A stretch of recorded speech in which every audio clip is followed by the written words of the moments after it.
जिंदगी भर हमने जू के एनिमल्स को दूर से देखा है, पर क्या कभी सोचा है इनका पेट भरने के लिए कितनी मेहनत लगती है। Welcome back to beyond the memes. हम वापस आ गए हैं जू में, लेकिन इस बार गेट्स के पीछे नहीं।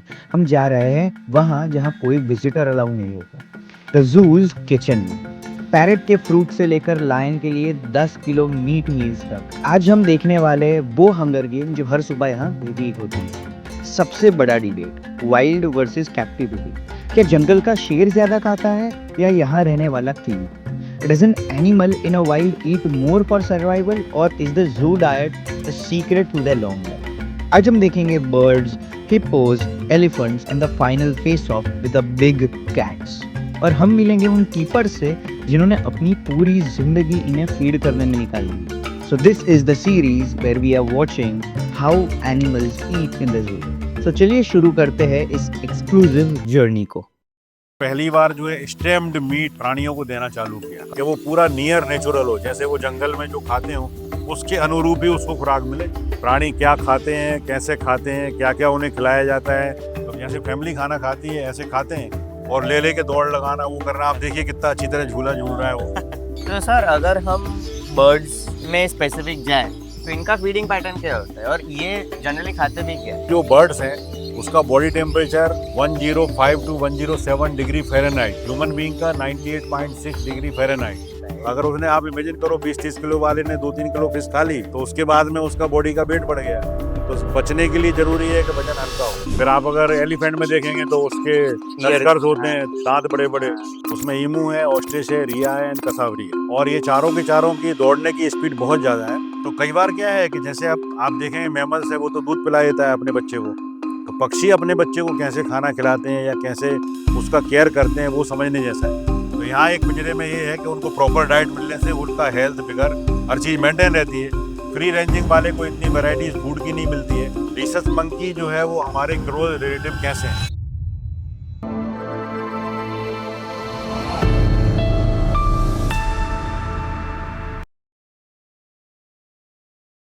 सो sir, after getting a very huge response on our channel that हमने 2.5 लाख व्यूज क्रॉस किए थे इंडिया के पहले जू वॉकिंग पॉडकास्ट में, तो हम इस बार we are bringing in the second part. यहाँ पे हम इससे भी और बेहतर नॉलेजेबल सेशन रखेंगे। दैट आज का टॉपिक मेनली हमारा यही है, that how are animals being fed in the zoo. इनका फीडिंग पैटर्न कैसा होता है, इनको आप कितना देते हो, और विंटर में और समर में क्या वो लोग अलग अलग खाते हैं या सेम क्वांटिटी खाते हैं। So once again, welcome to the show, Dr. Sahu, and thank you for your huge support that हम ये दूसरी बार भी करने वाले हैं। बहुत बढ़िया, बहुत बढ़िया। आप सबका स्वागत है। और ध्रुवेश भाई बार बार आते हैं अपनी टीम के साथ, सब लोगों को पूरी इन्फॉर्मेशन मिले, उसके ऊपर इतना सारा एक्सरसाइज करते हैं। तो हमारी भी जिम्मेदारी है कि हम लोग जो है सभी व्यूअर्स तक अपना पूरा जू की इन्फॉर्मेशन दें। प्राणी क्या खाते हैं, कैसे खाते हैं, क्या क्या उन्हें खिलाया जाता है, उनको क्या खिलाना चाहिए, कब खिलाना चाहिए, उसके बारे में आज हम बहुत सारा विस्तृत में बात करेंगे। तो सर, अगर हम देखें एक जू को मेंटेन करने के लिए हमको डेली कितना बहुत एक बड़ी इन्वेंट्री हो।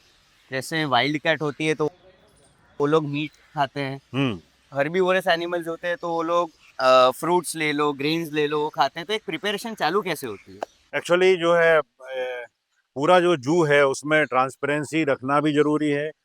एनिमल्स की जो है हेल्थ का ध्यान भी रखना ज़रूरी है, और उसे प्रॉपर न्यूट्रिशन मिले, प्रॉपर रेशो में उसको प्रोटीन मिले, कार्बोहाइड्रेट मिले, फाइबर मिले, मिनरल, विटामिन मिले, उसका हम लोग पूरा पूरा ध्यान रखते हैं। तो साइंटिफिकली डिज़ाइन करना होता है पूरा का पूरा। तो यहाँ पर वेटनरी डॉक्टर भी हैं। तो हम लोग सब लोग जो है इंटरनेशनल जो हमारे लॉज हैं, इंटरनेशनल रूल्स हैं, गाइडलाइंस हैं, हमारी खुद की अपनी सेंट्रल जू अथॉरिटी है, ministry of environment and forest. तो हम लोगों के बार बार वर्कशॉप होते हैं और हम लोग उसको डिज़ाइन करते हैं वाइल्ड लाइफ इंस्टीट्यूट के साथ कि हम किस प्राणी को कौन सी खुराक देना चाहिए, उसकी कैसी खुराक होना चाहिए।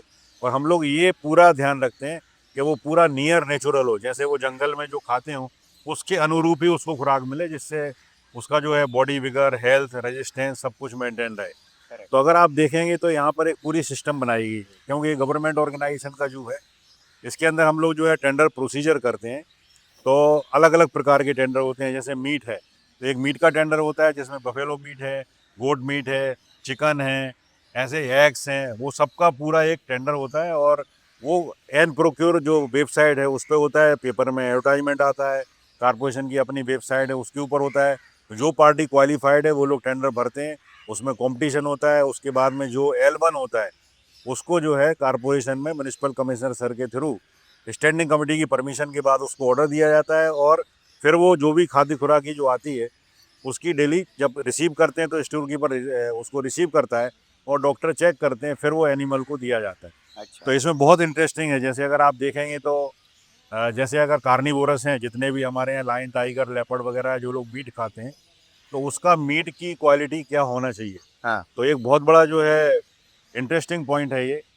भारत का ये पहला जू था आज से 25 साल पहले, जिसने पहली बार जो है स्टेम्ड मीट प्राणियों को देना चालू किया। कौन सा मीट? स्टेम्ड मतलब Stamped. स्टैम्प लगा हुआ, अच्छा, मतलब stamp. सर्टिफाइड। ओके। तो जैसे हमारा जो है वो अहमदाबाद म्यूनिसिपल कॉरपोरेशन के स्लॉटर हाउस में एनिमल जाएंगे, उसका प्री मार्टम पोस्टमार्टम होगा, और उसके बाद में जो है उसका स्लॉटरिंग के बाद में उसको चेक किया जाएगा, और एनिमल की रिक्वायरमेंट के हिसाब से उसके पीस बनाए जाएंगे। कुछ छोटे जो है जैसे कैट वगैरह है तो उसको थोड़ा छोटा चाहिए, बर्ड्स को मिंस मीट चाहिए, फिर उस लेपर्ड को थोड़ा बड़ा पीस चाहिए, लायन को और बड़ा चाहिए, तो उसके हिसाब से उसका साइजिंग किया Cutting जाता उस है। हिसाब से होता कटिंग, है, और उसके बाद स्टैंप लगते हैं हाँ, उसके ऊपर। नहीं पहले स्लॉटर के बाद अच्छा। ही स्टैंप लगता है। स्काउटर के बाद उसके ऊपर स्टैंप लगता है। और मतलब जो ह्यूमन बींग जो खाते हैं, हाँ। मनुष्य के लिए जो स्टैंपिंग जरूरी है कि भाई ये जो एनिमल है ये हेल्दी था, इसका जो है मीट भी हेल्दी है, इसमें कोई बीमारी नहीं है, वो सर्टिफाई करता है स्लॉटर हाउस का डॉक्टर। ओके। फिर हमारे यहाँ के डॉक्टर भी उसको चेक करते हैं, उसके बाद ही वो एनिमल्स को दिया जाता है। तो पहले जो है दूसरे अगर भारत के जू में देखा जाए तो सबके यहाँ स्टैम्प्ड मीट नहीं दिया जाता था, पर जब 25-30 साल पहले हमने उन्हें बताया कि भाई हमारे यहाँ हमने एक प्रोसीजर एडॉप्ट की है जिसमें हम लोग ऐसा करते हैं, तो काफ़ी सारे जू ने ये अडॉप्ट किया। और ये लर्निंग करने जैसा है कि जो ह्यूमन बींग को हम देते हैं फूड, वो सेम फूड की क्वालिटी जो है ये एनिमल्स को भी दी जाती है, जिससे इनको कोई बीमारी ना हो और ये स्वस्थ रहें और अच्छी क्वालिटी का इनको मीट मिले। तो अगर सर एनिमल्स से स्टार्ट करें, so if we go with the herbivorous animals first, तो अगर हम मंकी के केज में जाए तो आप मेरे को एक स्पेसिफिक बताओ दैट एक मंकी का एक डेली रूटीन क्या होता है, वो कितना फूड इनटेक करता है, और एक समर की सीजन में और एक विंटर के सीजन में, वो दोनों सीजन में उनका फूड इनटेक में कौन सा डिफरेंस आता है। तो एक बार हम मंकी के केज में जाते हैं। सबसे पहले जो है हम जैसे अगर आप देखेंगे तो ये जो है रीसस मंकीज़ हैं, जो भी यहाँ पर विजिटर्स आते हैं उसको सबसे ज़्यादा अच्छा जिसको लगता है, अपनत्व जिससे है बहुत ज़्यादा, वो हैं ये मंकी। क्योंकि मंकी जो है बड़े क्लोज हैं ह्यूमन बीइंग के। देखेंगे तो आप इनको प्राइमेट्स में रखा गया है, इसके बाद में फिर एप्स आते हैं, चिंपैंजी, ओरांगुटान वगैरह।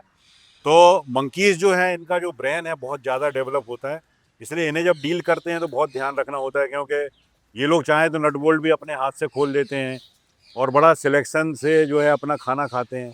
तो इनका अगर आप देखेंगे तो इनका बॉडी फिगर बहुत स्ट्रेंथफुल होता है और बहुत ज़्यादा एक्सरसाइज करते हैं पूरे समय, इसलिए इनका BMR बेसिक मेटाबॉलिक रेट ज़्यादा होने से उनका फूड कंजम्पशन ज़्यादा होता है। तो सभी जानवर जो हैं जितने भी एनिमल्स हैं वो सभी का ये है कि वो अपने बॉडी वेट का 2 से 5% तक का खाना रोज़ खाते हैं। जिसका BMR ज़्यादा है वो 5% तक जाता है, बाकी सब जो है 2 से 3% के बीच रहते हैं। तो मंकी का फूड रिक्वायरमेंट ज़्यादा होता है। तो मंकी की एक और विशेषता है कि इस जू में सबसे पहले हमें सुबह सुबह मंकी को ब्रेकफास्ट देना होता है। अच्छा। तो उसके लिए उसमें जो है जैसे देखें आप तो उसके जितने भी फ्रूट्स हैं और ख़ास करके जो सोक्ड ग्रेन्स हैं, चने हुए जो चने पानी में गलाते हैं वो, उसके साथ में जो है ब्रेड है, मूंगफली है और ये दूसरे फ्रूट्स हैं, ककड़ी है, वो सब हमको देना होता है, तब इनका मॉर्निंग चालू होता है। और फिर इसके बाद में इनको दोपहर में फिर से खाना देंगे, शाम को फिर से खाना देंगे। तो इनको हमें 3 बार खिलाना होता है और ये लोग अपने अपने ग्रुप के हिसाब से रहते हैं। रीसस मंकी जो है ये शेड्यूल 2 में आता है वाइल्ड लाइफ प्रोटेक्शन एक्ट में, इससे इसके बच्चे वगैरह होते हैं तो उसकी मार्किंग हमको एक्स्ट्रा मिलती है। तो मनुष्य जितने भी जो आएंगे जो विजिटर्स हैं वो इसके सामने खड़े होके वो लोग भूल जाते हैं कि वो बच्चे हैं बड़े हैं। आप देखेंगे तो पूरा उसके साथ डांस करेंगे, वो मंकी उसको थोड़ा सा वो ऐसे मुंह बनाएगा, कुछ फेंकेगा। तो पहले जो है हमारे यहाँ पर ये जो पिंजरे हैं ये काफ़ी छोटे थे, तो यहाँ पर जो है पानी की हौज थी नज़दीक में, तो विजिटर्स जब उनके नज़दीक जाते थे तो ऊपर से मंकी बैठ के वॉच करता था, और उसके बाद में जैसे आप उसको नीचे पानी की तरफ देखेंगे तो ऊपर से पानी में कूदता था और आपके ऊपर पानी डाल देगा अच्छा। और मज़ा लेता था कि भाई आपको हमने भिगा दिया, ऐसे करके नहीं जैसे छोटे बच्चे होते हाँ। पानी डाल दिया, तो वो तो सब सर, करते थे। इसमें हमने जैसे उनको सुबह एक ब्रेकफास्ट के हिसाब से फूड दिया जिसमें नट्स था, फ्रूट्स था और कॉर्न था।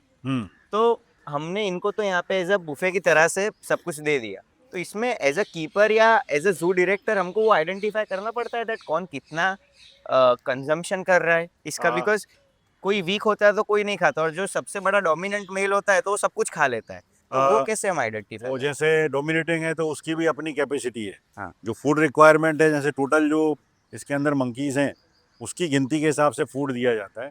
तो एक मंकी पूरा फूड नहीं खा सकता है। ओके। वो अपना बॉडी वेट का 2 से 5। तो डोमिनेटिंग क्या करेगा, सबसे पहले सब बनाना ले लेगा, एक मुंह में खा लेगा, 2 हाथ में रख लेगा, साइड में हो जाएगा, फिर दूसरा वाला ले लेगा, तीसरा। तो ऐसा नहीं होता है कि जो सबसे कमज़ोर है उसका नंबर नहीं आए। अगर ऐसा होता है तो हम लोग फिर उसका आइसोलेटेड फीडिंग करते हैं। जैसे रूम अगर बने हुए हैं तो हमें ऐसा लगता है कि ये जो बच्चे हैं या इनकी माँ है या इनको अलग से खाना दिया जाए, तो उसको फिर हम लोग आइसोलेशन में भी खाना देते हैं। ओके। बाकी इन लोगों को ग्रुप में खाना खाना ज़्यादा पसंद है, और वो उनका पूरी फैमिली है। तो जैसे फैमिली खाना खाती है ऐसे खाते हैं, और ले के दौड़ लगाना वो करना। आप देखिए कितना अच्छी तरह झूला झूल रहा है वो। ह्यूमन बींग में आप बच्चों से बोलिए कि ऐसे फटाफट चढ़ जाओ, देखिए कितना जल्दी चढ़ते हैं। कई बार तो जो है वो अपना मम्मी का पूंछ पकड़ के ऐसे अच्छा। मजा लेता है, मम्मी बैठी हुई है वो पूंछ पकड़ के झूल रहा है। तो ये सब नॉर्मल बिहेवियर है। और जितने विजिटर्स हैं उसको सबसे ज़्यादा इंटरेस्टिंग इनक्लोजर्स में जो है, जिसमें 2 तरफ से रिएक्शंस आते हैं, वो इंटरेक्शन ज़्यादा मंकी के साथ होता है, इसलिए लोग इसे देखना बहुत पसंद करते हैं। तो सर मंकीज में अभी दूसरी कौन सी स्पीशीज हमारे पास जू में? हमारे पास में अभी आपने देखा रीसस मंकी है, फिर लंगूर्स हैं, हम्म। आसामीज मैकोज हैं। हम्म। फिर भविष्य में और जब नए पिंजरे बनेंगे तो दूसरी स्पीसीज भी लाएंगे। ओके। तो जो रीसस मंकी है इसकी एक अपनी स्टोरी है। ओके। रीसस मंकी जो है वो हमारे क्लोज रिलेटिव कैसे हैं। ओके। हाँ। तो आपको पता होगा कि जैसे ब्लड ग्रुप में हम लोग लिखते हैं कि ABO AB, हाँ। और प्लस या माइनस है ना, लिखते हैं नेगेटिव और पॉजिटिव। Yes yes. तो एक्चुअली फर्स्ट टाइम जो है ये रीसस मंकी है, RH फैक्टर जिसे बोलते हैं, कि भाई नेगेटिव और पॉजिटिव कौन सा है। तो RH नेगेटिव या RH Positive. पॉजिटिव। हाँ। सबसे पहले जो है एक साइंटिस्ट ने रीसस मंकी में देखा कि इसके अंदर ब्लड ग्रुप में नेगेटिव एंड पॉजिटिव होता है, ओके। और वही सेम ब्लड ग्रुप जो है अपने यहाँ भी है RH का। आता है। तो RH is from Rhesus. Okay. तो एक तो ये है कि दे आर अवर ब्लड भी आपसे मिलता है उसका, जैसे देखेंगे आप तो है ना, factor blood RH factor same है।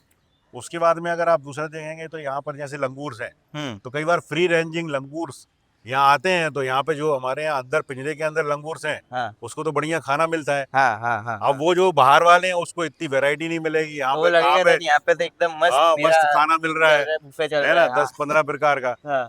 तो ये लोग पिंजरे के बाहर आके बैठ के इंतजार करते हैं कि भाई मेरे को हमारा कब कब मिलेगा। नंबर आए हाँ। और हमें अंदर जाने मिले। अच्छा। हाँ वैसा ही है, रेस्टोरेंट जैसा है that हाँ। भाई मेरे को भी तो अंदर केजे में अंदर दे ले दो। लो। हाँ, हमको उल्टा लगता है व्यूअर्स को ये that इनकी जिंदगी कैसी है, that ये पिंजरे में, बट ऑपोजिट हो रहा है इसमें। अपोजिट हो रहा है, क्योंकि समय से सभी प्रकार का खाना मिल रहा है उसे। करेक्ट। क्योंकि उनके पास कोई क्रेडिट कार्ड तो है नहीं, उनके यहाँ कोई मनी भी नहीं है कि जाके लारी से खरीद लें, हाँ। और इतनी सारी वेराइटीज एक साथ एक जगह मिलेगी भी नहीं। तो वो लोग जनरली लीव्स और यही सब खाते हैं। तो यहाँ एक पिंजरे में ये है कि उनको प्रॉपर डाइट मिलने से उनका हेल्थ फिगर हर चीज़ मेंटेन रहती है। फ्री रेंजिंग वाले को इतनी वैरायटीज फूड की नहीं मिलती है, उसको मिनरल विटामिन नहीं मिलते हैं, उसका जो है समय समय पे उसका डीवर्मिंग नहीं होता है, ब्लड चेकिंग नहीं होता है। इसलिए अंदर जो एनिमल्स हैं वो ज़्यादा सुखी हैं। और ये जितने भी एनिमल हैं जंगल से पकड़ के नहीं डाले गए, वो ये पहले सब के सब ही पहले यहाँ से पे- यहाँ So they were born in zoo only? Born in the zoo, और या तो दूसरे जू से आए। तो जो फ्री रेंजिंग या वाइल्ड जो है उसको पकड़ के जू में नहीं डाला जाता है, वो रेस्क्यू सेंटर में जाते हैं। तो जू में जितने भी एनिमल्स हैं वो जू के ही हैं, और दे आर यूज टू, जैसे ह्यूमन बींग फ्लैट में रहने के लिए यूज टू हैं, ऐसे ये लोग इनक्लोजर्स में रहने के लिए यूज टू हैं, और वो ज़्यादा सुखी हैं। उसका लाइफ स्पान भी बाहर जो एनिमल है उनसे ज़्यादा अच्छा है। तो सर ज़्यादा- अगर इसमें हम कंपेयर करें दैट जो एक मंकी कैप्टिविटी में रहता है उसका वेट कितना होता है कंपेयर टू मंकी जो ऐसे स्ट्रीट में घूमता रहता है? स्ट्रीट वाले जो, और उनका लगभग वेट सर का ही होता है, बट Same ही होता है। बाहर अगर उसको बट वहाँ पे खाना फूड अच्छा इंटेक सर कभी कभी हो जाता है ना। नहीं मिलता है ना उसे, हाँ। जैसे बनाना नहीं मिला या फिर उसको दूसरे फ्रूट्स नहीं मिले, हाँ। नट्स नहीं मिले, हाँ। है ना, वहाँ उसको सिर्फ फ्री रेंजिंग में कॉलेजेस मतलब जितना भी लीव्स हैं वो अकेला लीव खा रहा है, करेक्ट। जबकि यहाँ वाले को सब प्रकार का मिल रहा है। इसलिए ये लोगों का फिगर ज़्यादा अच्छा होता है, करेक्ट। ज़्यादा हेल्दी होता है, और उनका डीवर्मिंग होता है, उनका ब्लड चेक होता है, तो वो ज़्यादा हेल्दी रहते हैं।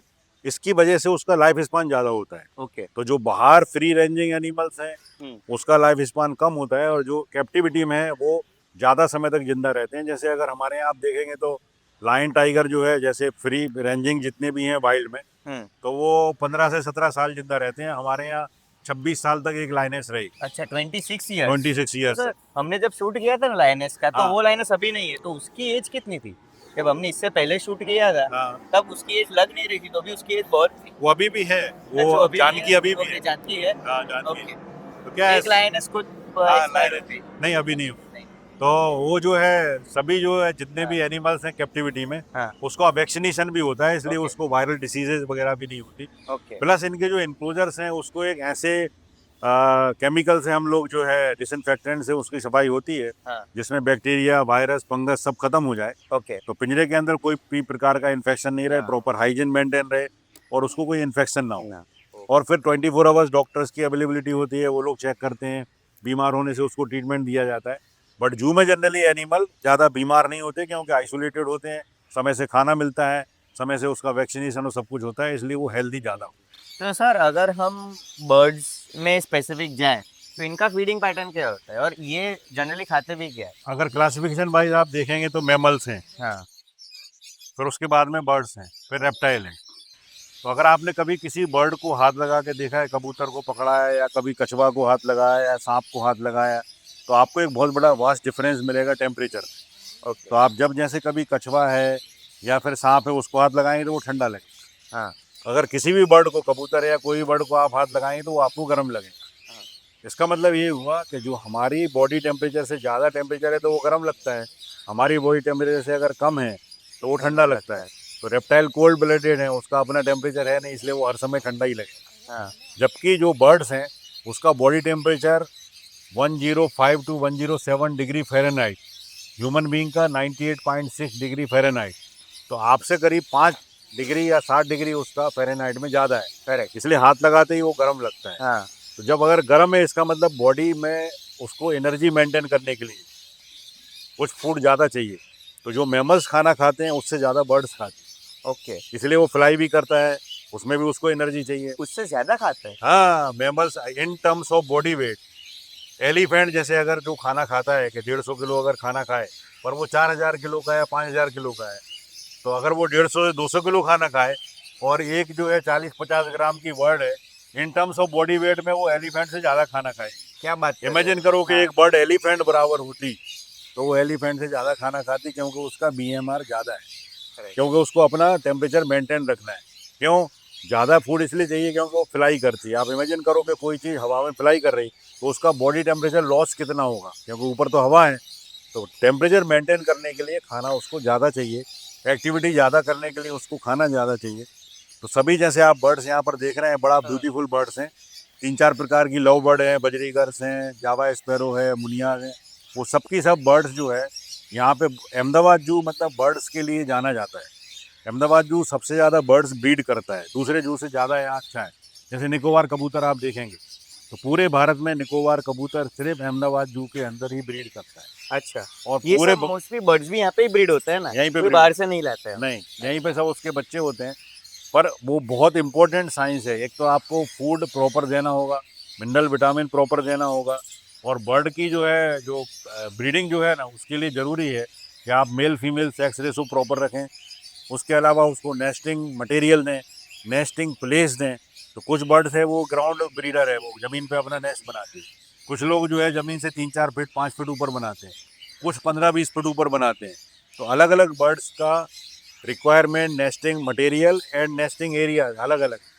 जैसे ये सब लव बर्ड और ये सब है, इसको जो है नारियल का जो पत्ता आता है वो देना होता है, उसमें से फाइबर निकाल के अपना नेस्ट बनाते हैं। पर नेस्टिंग प्लेस के लिए फिर उसके लिए मटके अथवा तो बॉक्स वो सब चाहिए, या बारीक घास चाहिए, उसमें ले जाके वो अपना माला बनाएंगे और फिर अंडे देंगे और फिर अपना बच्चे का केयर करते हैं। अब इमेजिन करो मेल रेशो ज़्यादा है, फीमेल कम है, तो वो इनफाइटिंग होगी।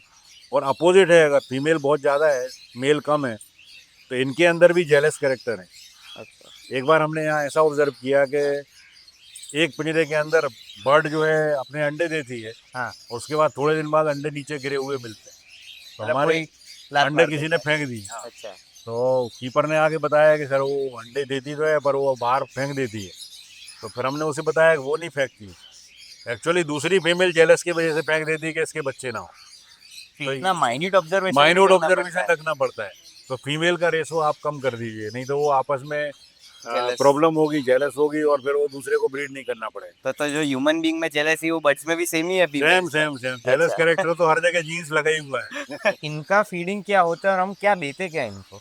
अगर आप देखेंगे तो जैसे जावा स्पैरो है, उसके अंदर अगर आप फूड देख रहे हैं तो उसके अंदर कांग, चीना, बारीक ग्रेन्स आते हैं, वो दिया जाता है। पर ये बर्ड इतनी इंटेलिजेंट होती है कि उसके अंदर का सीड ले लेती है। अच्छा। आपका जो पूरा जो जैसे दिख रहा है ग्रेन, ग्रेन के अंदर का सीड खाती है और उसका ऊपर का कवर छोड़ देती है। अच्छा। तो कई बार अगर कीपर नया है हाँ। और उसे पता नहीं है तो वो ये सोचता है कि खाना तो इसमें भरा हुआ है, इसने खाया ही नहीं।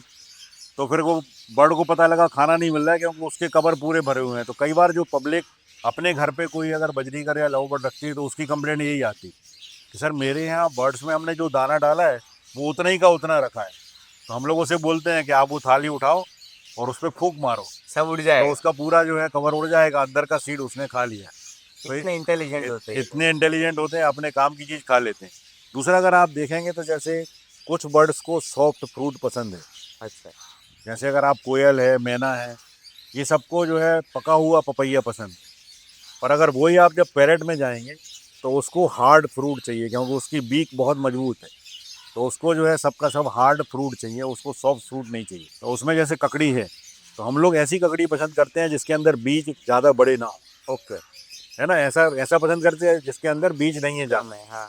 पर ये लोग तो सीड ईटर्स हैं, ओके। तो पैरेट को तो ऐसी ककड़ी चाहिए जिसके अंदर सीड्स हों, सबसे ज्यादा बीज वाली का। बीज वाली। तो उसको जो है हम ह्यूमन बींग से कंपेयर नहीं कर सकते कि भाई आप अगर आप उसको सीड लेस ककड़ी दे देंगे तो वो ककड़ी नहीं खाए। तो उसको ऐसी ककड़ी देनी होती है जिसके अंदर बड़े बड़े सीड्स हैं और वो अपना सीड निकाल के खाए। तो इसको जैसे इसके अंदर हम लोग जो है पैडी डालते हैं, सनफ्लावर सीड डालते हैं, फिर कैनरी ब्लैक सीड डालते हैं, उसके अलावा जो है ज्वार बाजरा जो है वो डालते हैं।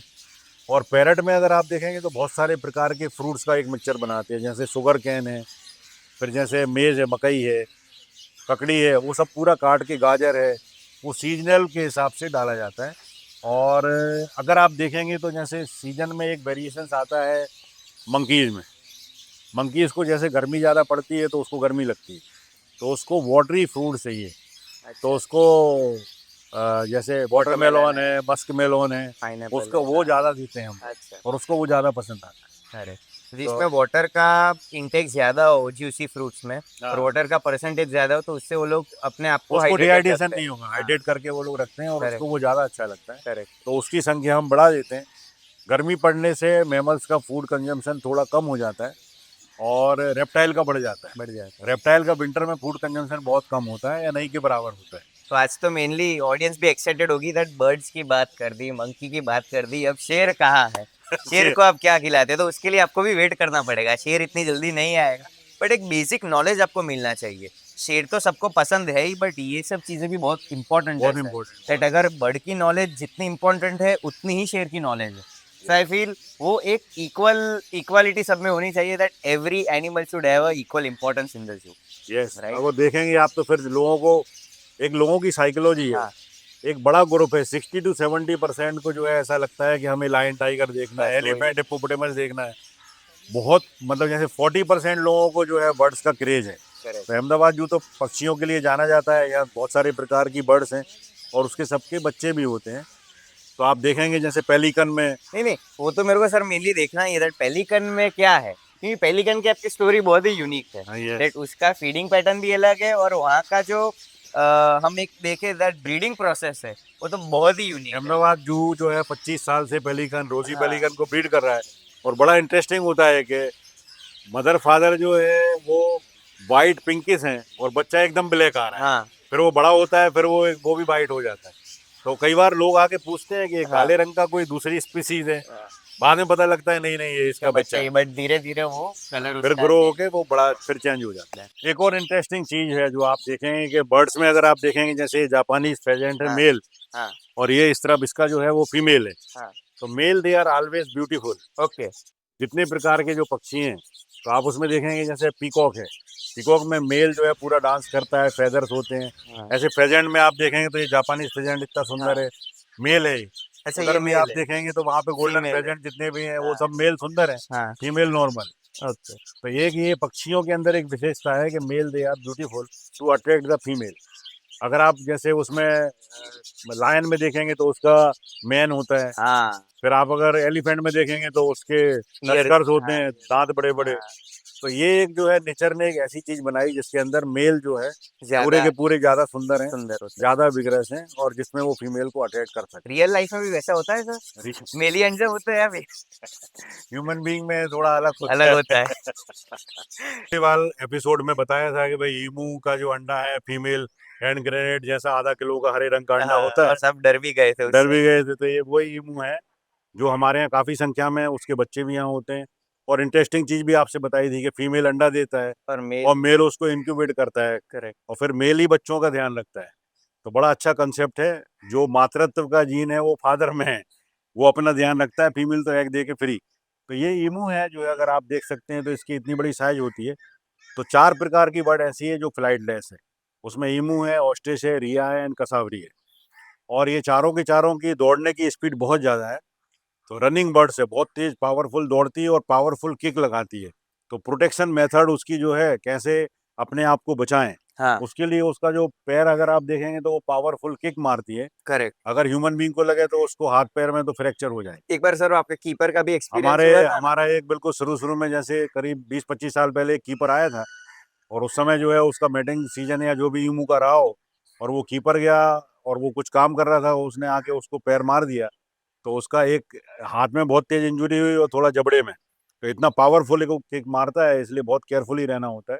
और पूरी एक मेथड रखनी होती है जिससे वो लोग किसी को मारे नहीं। खाना इसमें अगर आप बेसिकली देखेंगे फीडिंग तो पैटर्न में क्या होता है सर ये? खाना अगर आप देखेंगे हाँ तो इसके अंदर जो है सोक्ड ग्रेन्स हैं। ओके उसमें चने हैं, मठ है, मूंग की दाल। फिर उसके बाद में उसको थोड़ा ब्रेड दिया जाता है। ओके ब्रेड देने से उसका जो है बी कॉम्प्लेक्स मिल जाता है और डाइजेशन पावर ठीक रहता है। करेक्ट और उन लोगों को ब्रेड और बनाना बहुत पसंद भी है। ओके वो हाँ, और उसको लीफ ग्रीन्स में जैसे अगर कैबेज है, चोप्ड कैबेज है, कोरिएंडर्स लीव्स हैं, तो वो ग्रीन भी दिया जाता है जिससे उसको फाइबर वगैरह मिले मिले और उसका डाइजेशन ठीक रहे। करेक्ट। और ईमू जो है पूरे दिन खाता रहता है, पूरे दिन खाता पूरे रहता है। दिन खाएगा और पूरे दिन डिफिकेशन करेगा, तभी उसका बॉडी फिगर मेंटेन रहता है। करेक्ट तो ईमू है एक्चुअली एक्सोटिक है, ऑस्ट्रेलिया का है।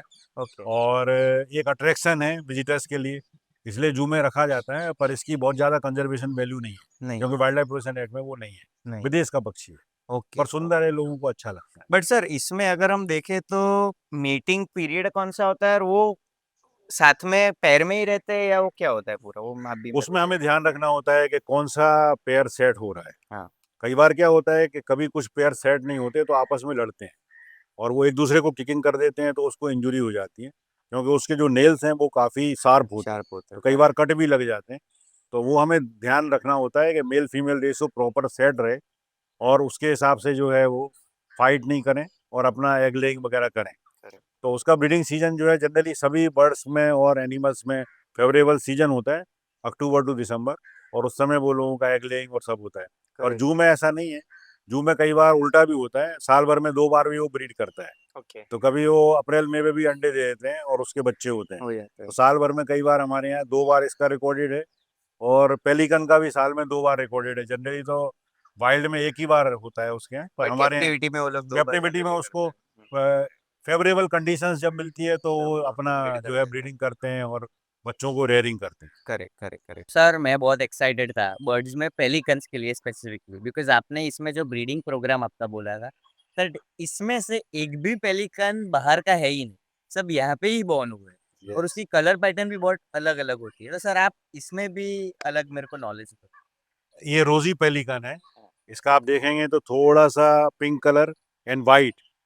तो ये रोजी पेलिकन है। यहाँ करीब 20 से 25 साल से लगातार इसके बच्चे हो रहे हैं। पूरे भारत के जू में बहुत बड़ी संख्या में हमने रोजी पेलिकन उनको एक्सचेंज में दिया है। और सबसे इंटरेस्टिंग ये है कि इसके जो बच्चे होते हैं तो आप देखेंगे एकदम ब्लैक कलर का ब्लैक है। होते हैं हाँ। तो बच्चा ब्लैक होता है, फिर जैसे जैसे बड़ा होगा बाद में वो भी अपने मदर फादर जैसा हो जाता है। तो कई बार क्या है कि जैसे आप देखेंगे मैमल्स है, वो तो दूध पिला देता है अपने बच्चे को। तो पक्षी अपने बच्चे को कैसे खाना खिलाते हैं या कैसे उसका केयर करते हैं वो समझने जैसा है। कुछ जैसे अगर बर्ड्स में आप देखेंगे, मुर्गी है, पिकॉक है, फेजेंट्स हैं, वो तो अपने माँ बाप के साथ में 3-4 दिन में दाना खाते हो जाते हैं। पर अच्छा ये तो फिश ईटिंग है, मछली, इसे मछली खाता है ये सर? मछली खाता है। तो अब ये मछली कैसे छोटा बच्चा खाएगा? हाँ तो वाइल्ड में भी उसको कैसे पकड़ कर खाएगा, यहाँ भी कैसे खाएगा, तो वो बड़ी इंटरेस्टिंग स्टोरी है। तो आप इसमें देखेंगे तो मदर फादर को जब हम लोग फिश देते हैं तो वो लोग खा लेते हैं। खाने के बाद में जब उसकी स्टोमक में जाके वो सेमी डाइजेस्टेड हो जाती, पेस्ट टाइप, पूरा उसमें जूसेस उसके सब मिल गए, डाइजेस्टिव जूस, और वो थोड़ा सा जब पच के पेस्ट टाइप हो जाएगी, तो उसके जो मदर है वो पूरा अपना मुंह ऐसे खोलेगी। उसका बीक जो है ना, जैसे बच्चों के लिए वो खिसल पट्टी रहती है ना, लपसणी, इतनी बड़ी हो इतनी बड़ी जाती है। पूरी उसकी बीक ऐसे खोलेगी, फिर बच्चा उसमें चढ़ेगा और अंदर जाके अपना चोंच पूरा स्टोमक में डाल के और खाना खा के फिर रिवर्स वापस आएगा। तो उसको पता चलेगा दैट ये स्टमक है, मतलब ये नेचुरल है, उसके अंदर जीन्स है पूरा ऐसा।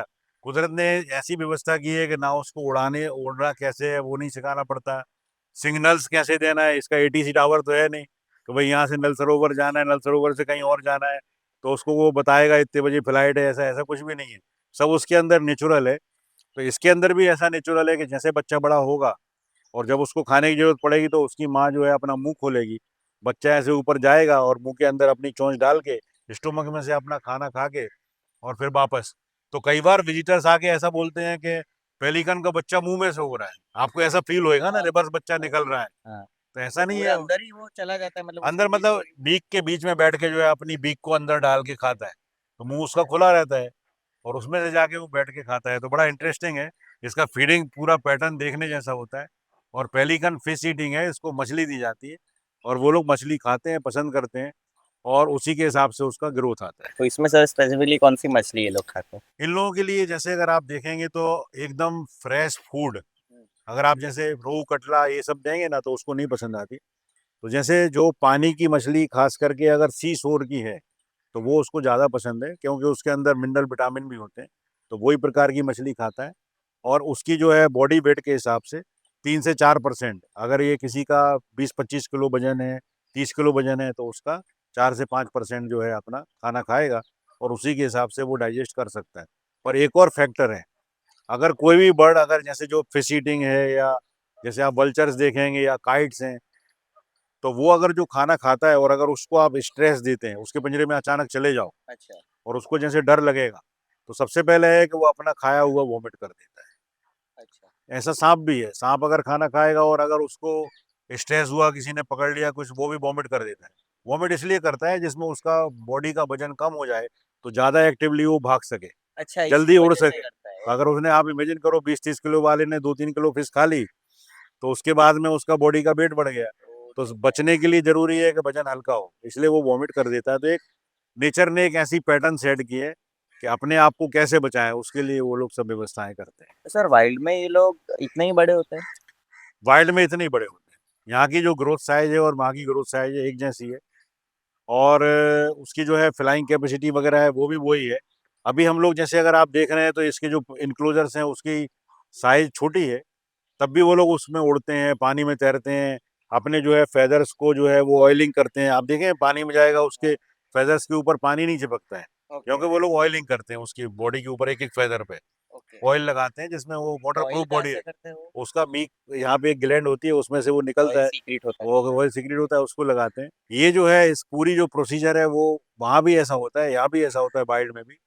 अभी हम लोग जो है यहाँ पे एक बड़ा इंक्लोजर बनाने वाले हैं जिसके अंदर उसको ज़्यादा फ्लाइंग एरिया मिले, उसकी बात हम फिर से बाद में किसी और एपिसोड में करेंगे। तो करेक्ट। धीरे धीरे सब मॉडर्नाइजेशन हो रहा है। अहमदाबाद जो 1951 से चालू हुआ और उसने अपनी ज़िंदगी की 2-3 फेज देखी, अब जो एकदम मॉडर्न कंसेप्ट है उसके हिसाब से हम लोग इसका डेवलपमेंट कर रहे बट अगर सर हमने कमेंट्स देखे ना लास्ट वाले पॉडकास्ट में, तो लोग यही बोल रहे थे doctor Sahu is an asset to our nation, so हैं। Everyone is respecting you in that way, because हर बार क्या होता है दैट इंडियन गवर्नमेंटल ऑर्गेनाइजेशन में लोगों की मेंटालिटी यही होती है दैट एक डायरेक्टर की पोजीशन में डायरेक्टर के पास नॉलेज होता ही नहीं, बट यहाँ पे सीधा ऑपोजिट है। आपके पास इतना नॉलेज है दैट हम 10 पॉडकास्ट भी करेंगे ना वॉकिंग, तो भी उसमें से हम आपका पूरा नॉलेज एक्सट्रैक्ट नहीं कर पाएंगे। नॉलेज एक ऐसी चीज़ है जिसे हमें लोगों को देना चाहिए। करेक्ट। अगर आपके पास जो नॉलेज है, अगर वो आप उसे नहीं देंगे तो वो आपके साथ चली जाएगी। जब आप नहीं रहेंगे तो आपकी नॉलेज भी नहीं रहेगी। तो बहुत ज़रूरी है नॉलेज हमको सबको देना चाहिए, और लोगों को, क्योंकि आपने जो नॉलेज ली है काफ़ी मेहनत करके, आपने बहुत सारी बुक्स पढ़ी हैं, रेफरेंसेस देखे हैं, एनिमल्स का बिहेवियर ऑब्जर्व किया है। तो मुझे यहाँ 35 साल हो गए, तो जो हम लोग देखते हैं, जो हमारे ऑब्जर्वेशंस हैं जिसके रिजल्ट बहुत अच्छे आते हैं, वो हम सबसे शेयर करते हैं। मेरे जो लेक्चर्स होते हैं यूनिवर्सिटीज़ में, मेरे डायरेक्टर कॉन्फ्रेंस में वेटनरी के लिए होते हैं, डायरेक्टर्स के लिए, सबके लिए हम लोग चाहते हैं कि जो हमें पता है सबको पता लगे, जिससे एनिमल का वेलफेयर हो, जानवर और सुखी रह सकें। तो बहुत ज़रूरी है, ये सब करना चाहिए।